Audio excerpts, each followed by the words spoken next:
યુજીસીના નવા નિયમોને લઈ દેશભરમાં વિરોધનો સૂર ઉઠ્યો છે। ત્યારે પાલનપુરમાં પણ સ્વર્ણ સમાજ દ્વારા રેલી યોજી કલેક્ટરને આવેદનપત્ર અપાયું હતું। યુજીસીના નવા નિયમો સામે સવર્ણ સમાજમાં ઘેરા પ્રત્યાઘાત પડ્યા છે। ત્યારે આજે પાલનપુર ખાતે યુજીસીનો કાળો કાયદો પરત ખેંચવાની માંગ સાથે સવર્ણ સમાજ મેદાનમાં આવ્યો હતો। પાલનપુરમાં સવર્ણ સમાજે રેલી યોજી વિરોધ જતાવતા કલેક્ટર કચેરીએ આવેદનપત્ર આપ્યું હતું, જેમાં યુજીસી કમિટીના નિર્ણયોને તાત્કાલિક પાછા ખેંચી કાયમી રીતે રદ કરવાની માંગ કરાઈ હતી। જસવંતસિંહ વાઘેલા, પાલનપુર।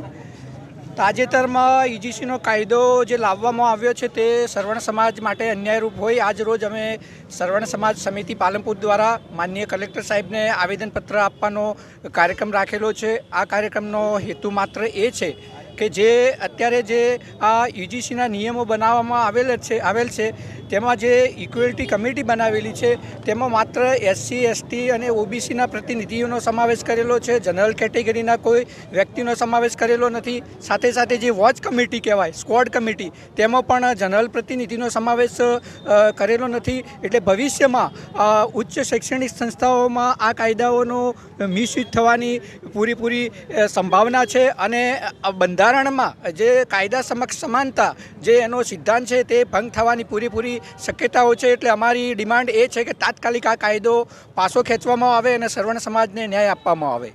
નવા નિયમોથી સવર્ણ સમાજ સાથે અન્યાય થવાની આશંકા સાથે કાયદાનો દુરુપયોગ અને વિવાદોની શક્યતા વર્તાઈ રહી છે।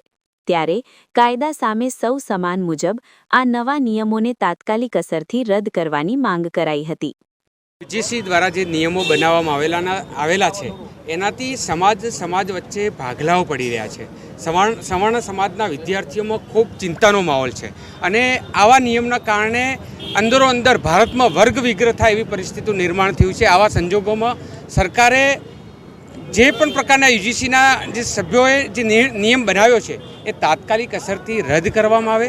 નામદાર સુપ્રીમ કોર્ટે ગઈકાલે જે લીધું છે ડિસિઝન એનું અમે સ્વીકારીએ છીએ, પણ તાત્કાલિક અસરથી કાયમી માટે આની શાંતિ થાય અને ભવિષ્યમાં આવો કોઈપણ વિષય કોઈપણ વ્યક્તિના વિચારે ભારતનું બંધારણ જે રીતે બનેલું છે એ રીતે સમાનતા છે, સમાન નાગરિકો છે, આમાં વિદ્યાર્થીઓને ભયંકર અન્યાય થાય એ સ્થિતિનું નિર્માણ થાય એમ છે। મારી વિનંતી છે સરકારને કે દેશના હિતમાં આવા કાયદો કરનારના વિરુદ્ધમાં પણ એક્શન લેવામાં આવે, નિયમ બનાવનાર વિરુદ્ધમાં એક્શન લેવામાં આવે અને તાત્કાલિક સવર્ણ સમાજને ન્યાય મળે, તમામ સમાજો સંમતિથી સાથે રહે એ પ્રકારનું આયોજન કરવામાં આવે।